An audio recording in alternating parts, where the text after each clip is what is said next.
Hi, this is Dr. Cliff Gronseth coming to you with another Spine West webinar. Today we're talking about pain, the use of pain, how it goes awry, and kind of the nuances of what we think about when we're dealing with patients with pain. So as everybody knows, pain is a negative experience, and it has to do with a multiple complex of factors, including the body, your situation, your mental state, and also the environment around you. We call it a biopsychosocial model. And pain is designed to protect you, so you don't put your hand in a fire and have it burn off.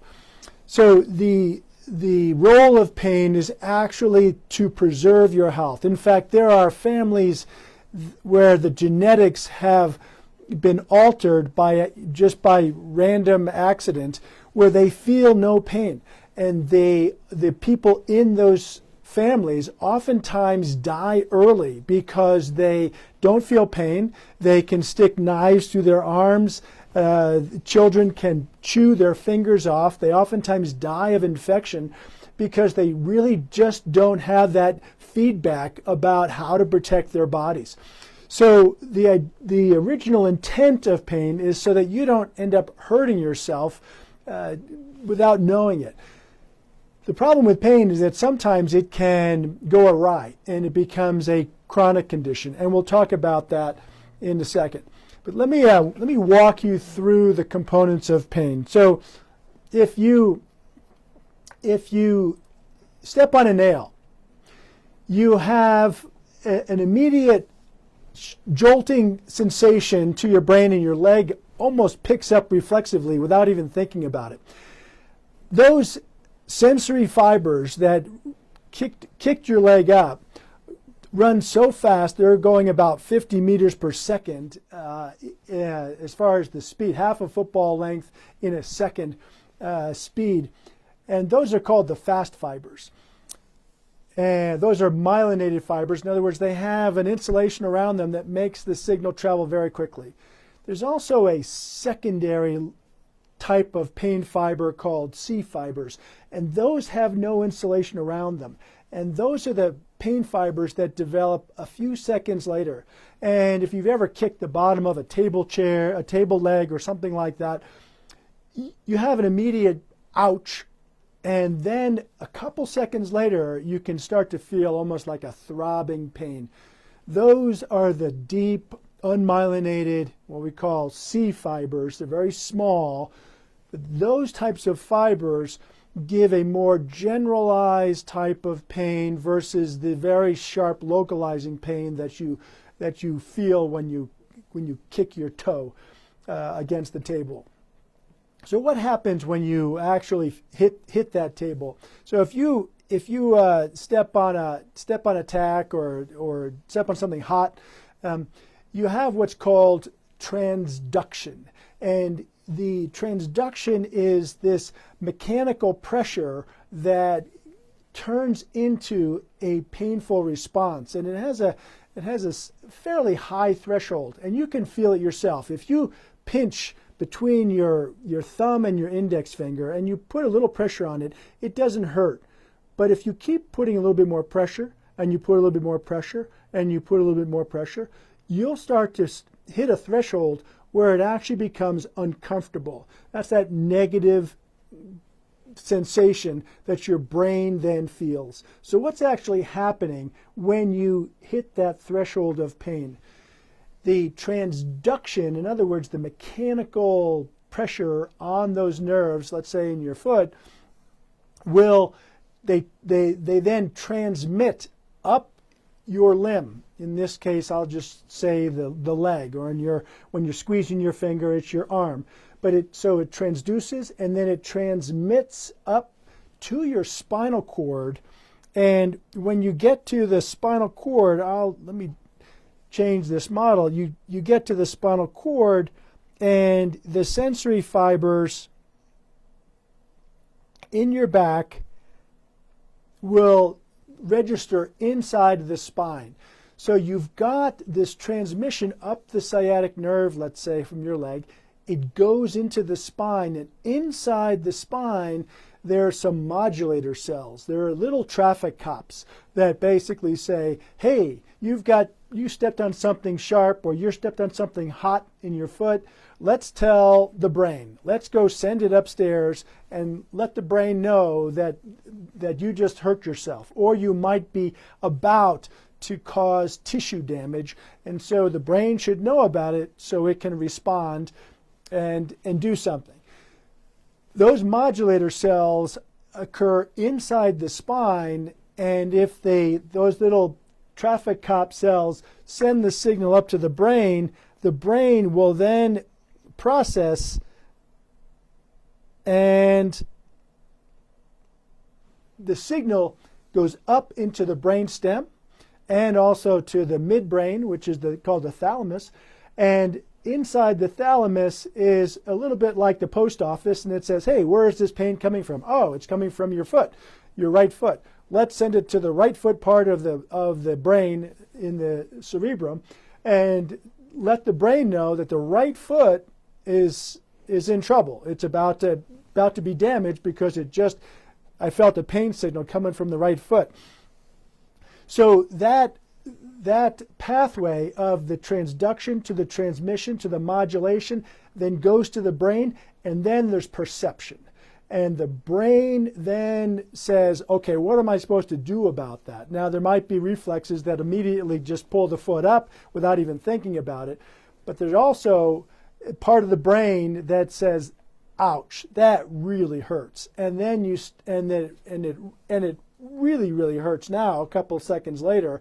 And then you start to suffer. And then you get unhappy, and you become more miserable. So you start to get an emotional component to the pain because it's a negative sensation by definition, and the brain then has all of the associated emotional centers that get involved and say, oh, I am just miserable here, this is horrible. And now you've got this complex of emotions, and you happen to be in an environment which is not very friendly, and so you're at a place where your people are yelling at you or whatever, and so it just amplifies the emotional state, which then amplifies the intensity of the pain, and it just spirals right out of control. So the pain pathway has multiple little stages where you can potentially intervene in treating the symptoms. So what can you do? Well, if you go down to the foot and you look at the skin level down here, I'm going to add the skin back. So you can, let me see, yeah, there we go, add the skin back. So sometimes what you can do is you can put on a medication onto the skin, and that might numb it up.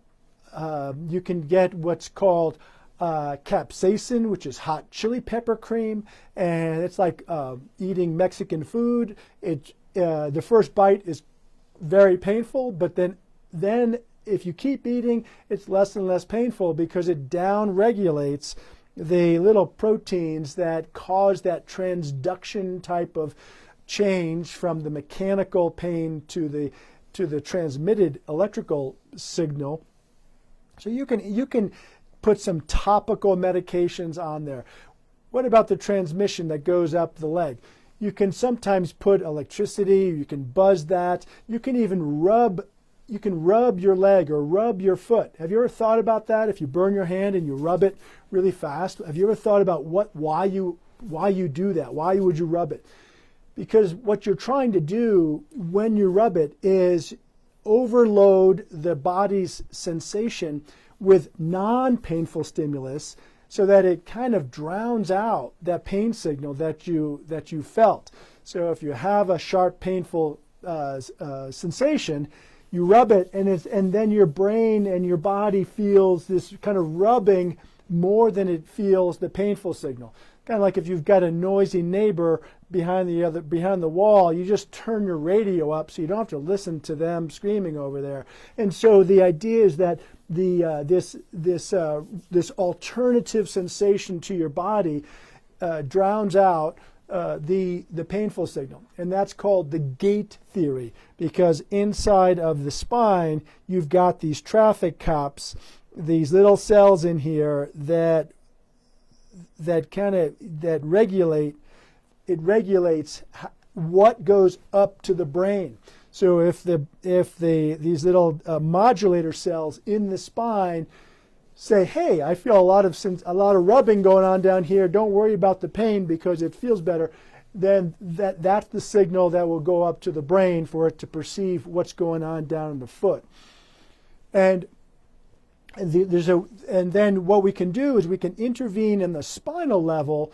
Sometimes you can get epidural injections. If you've ever heard of mothers delivering babies, they get an epidural, and basically they numb up the area in the spine so that the signal does not get up into the spinal cord to go up to the brain. So the brain doesn't really feel the pain. It stops right here at the spinal cord. There are also some oral medications which work at the spinal cord level that can sometimes dull the sensation or the amount of pain signal that goes to the brain. It lowers that. Those are oftentimes nerve-based medicines. And then if you go up into the brain, you can if you go up to the brain level, you can use medications that raise the threshold for pain so you don't feel pain as much. And some antidepressants, especially things like amitriptyline, which is an old antidepressant, and Cymbalta or duloxetine, they actually will change the chemistry or the balance of different brain receptors, the norepinephrine and the dopamine and the serotonergic receptors, and it changes the balance so that your brain has a higher threshold almost. It doesn't feel pain quite as much, so that you're not feeling the discomfort and not reacting to it quite as much. The other treatment is the psychological things. Sometimes if you think of, you've heard stories about football players playing with a broken foot, but it's the end. It's almost to the end of the game, and it's a real nail biter, and they're playing through the pain. They don't even feel it. If you think about that, how can that happen?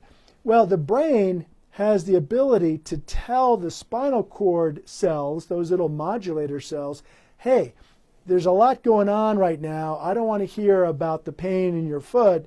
Just let me deal with the situation, and I'll handle it later. So there's a way for the brain to shut down the communication of the pain getting up through the cord to the brain in a feedback mechanism. Alternatively, if it's totally quiet and you're sitting on a lumpy chair or a chair with a little point on it, you can feel that little uncomfortable point, and it just kind of magnifies into this giant, painful little point, and you hadn't even thought about it unless the room was really quiet. But if you were in the middle of Times Square, or if you're running away from a lion or something like that, the last thing you're going to think about is a blister on your heel, which maybe is painful. So that ability for the brain to shut down the input of the pain signal is very powerful, and that's where what's called cognitive behavioral therapy can come into play, where you tell the brain, okay, listen, I don't want to hear it right now. Now, that's acute pain situation. what happens if the pain persists, if it just stays nagging and nagging and nagging and nagging? It basically develops this almost like a groove in a record, for those who are old enough to know what a record player is, and it actually makes the signal of pain present in the brain even when there's no longer a threat to damaging your body. So if the pain is gone, the threat is gone, you're no longer stepping on a nail or stepping on hot coals or anything that is potentially tissue damaging, but you still may feel this pain. Part of that is because those little traffic cop cells in the spinal cord are no longer really doing their job, and they just send everything up to the brain, and every little bit of sensation says, oh, just go up and tell the brain, I don't want to deal with it. Or the brain just gets what's called sensitized. So it's central sensitization, and the brain is just listening for any type of signal that might represent pain and potential tissue damage, and it starts to amplify it even in the face of a non-threatening condition. And that is if it lasts for more than 3 months, that's considered chronic pain. And that's a challenging condition to treat because your brain is now just expecting pain even when there's nothing that's really threatening the body. So, and we can't see pain. We can't smell it. You can't hear it. People feel it, but nobody else can really sense it. They can see the suffering that somebody may have just by the facial expressions and their behaviors, but no one can really measure pain other than the person that's feeling it. Chronic pain is a very difficult condition to treat. You really need a multidisciplinary kind of team because you have to work with both the brain and the body. So you have to do exercise and keep moving. You have to learn to shut off that pain signal or to work through it and acknowledge the pain and say, okay, I feel pain, but I know it's not damaging my body, but it hurts. I have to just keep moving. There's a saying at Spine West, motion is lotion, and that usually applies for conditions of chronic pain, etc. Now, what about arthritic pain, joint pain? That is a condition where the body is feeling pain. The joints do wear out over time. You only get so many revolutions on a tire, and the treads thin out. Your cartilage will thin out between the joints, and that will then cause some chemical reactions in the body, which then sensitize the joint. So there's ways that we can calm that down with medications, exercise. Sometimes acupuncture will really kind of change almost the sensation, the brain interpretation of the pain. But those types of chronic painful conditions that come from joints are oftentimes multimodal treatment options. In other words, if it's superficial joint like a hand or a foot, we might try some of those topical creams. So you've got medication that you can apply to your skin. You have medication that you can swallow, or sometimes herbs, etc. People find helpful.